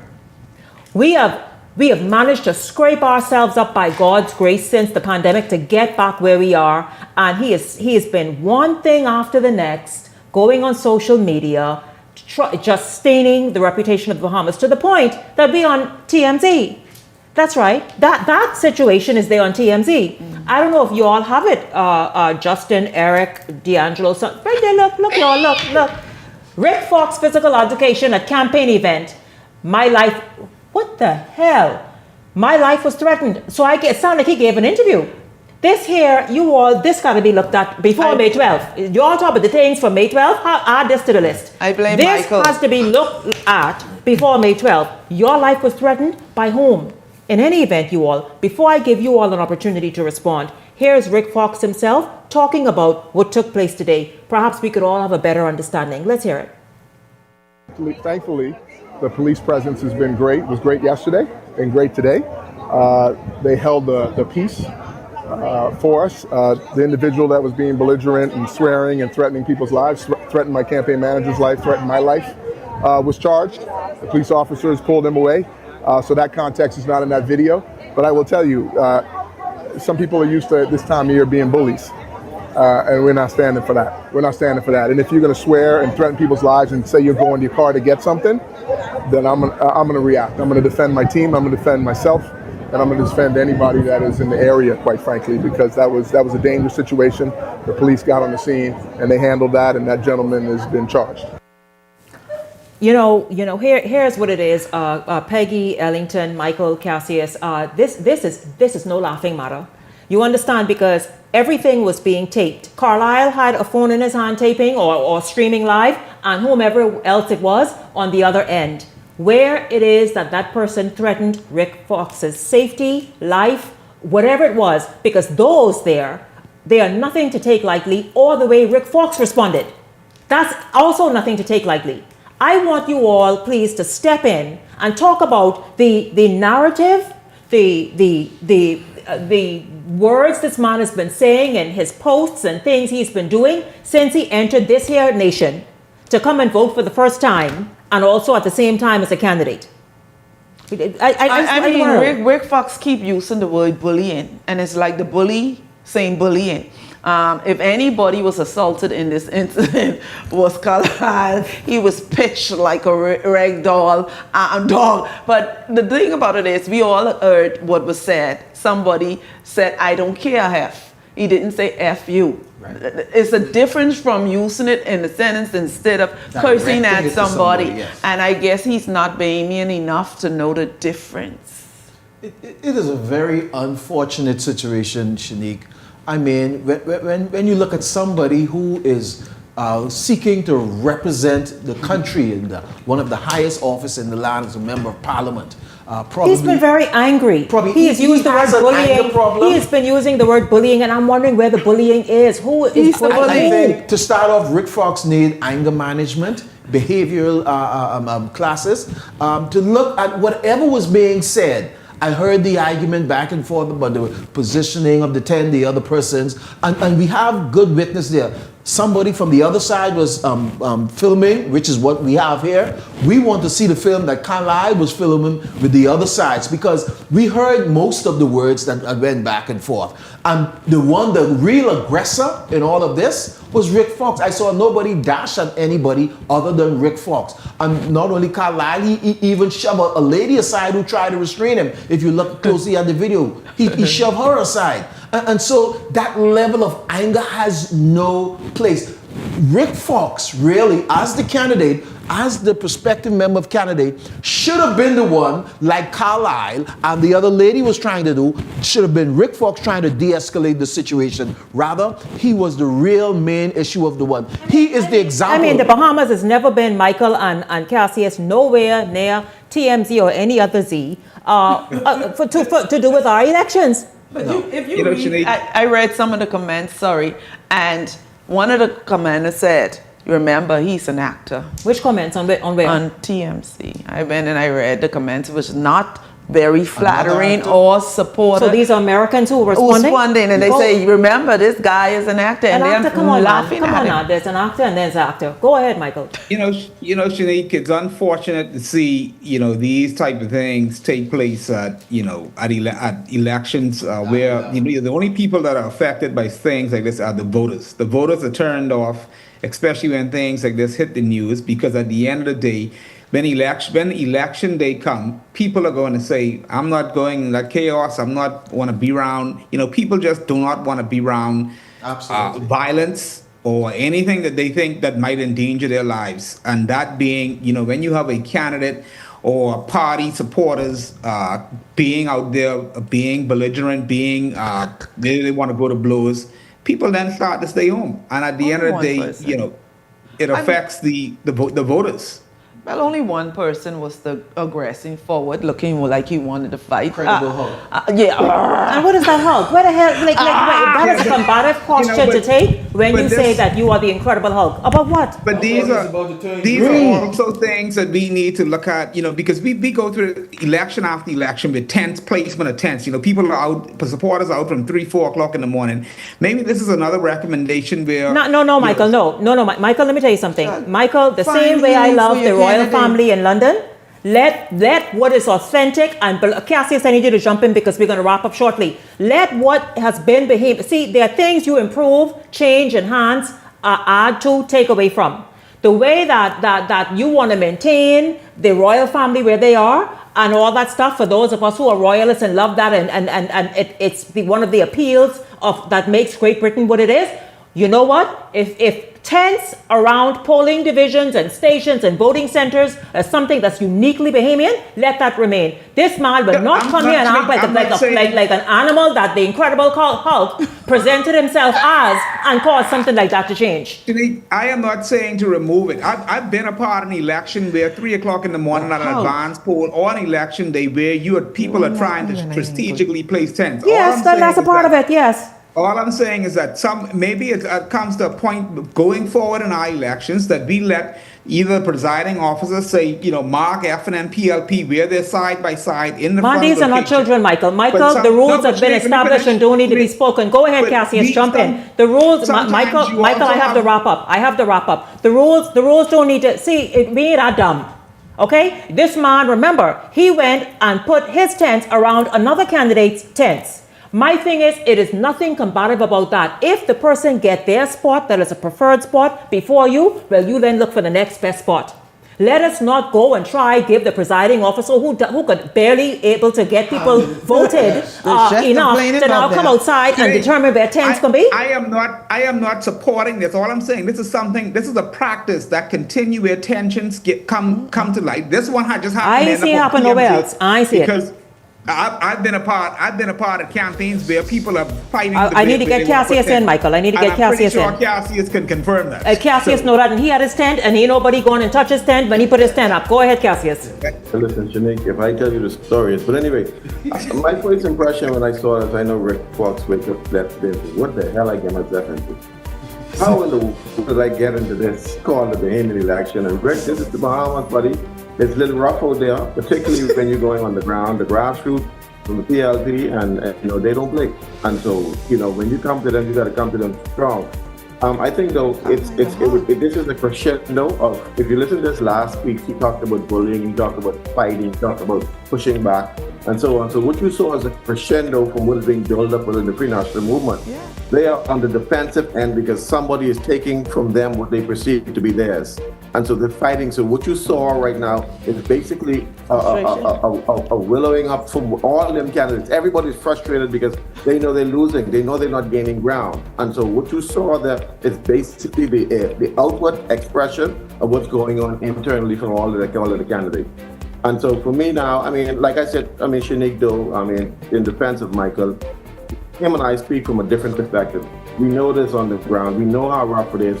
The rest of us are not ignorant to the fact that there's some jostling on the ground. We know that. It's politics. But those things that are uniquely Bahamian and things like that, we know that there are crosswords here and there and the rest of it. But not what Rick is trying to do.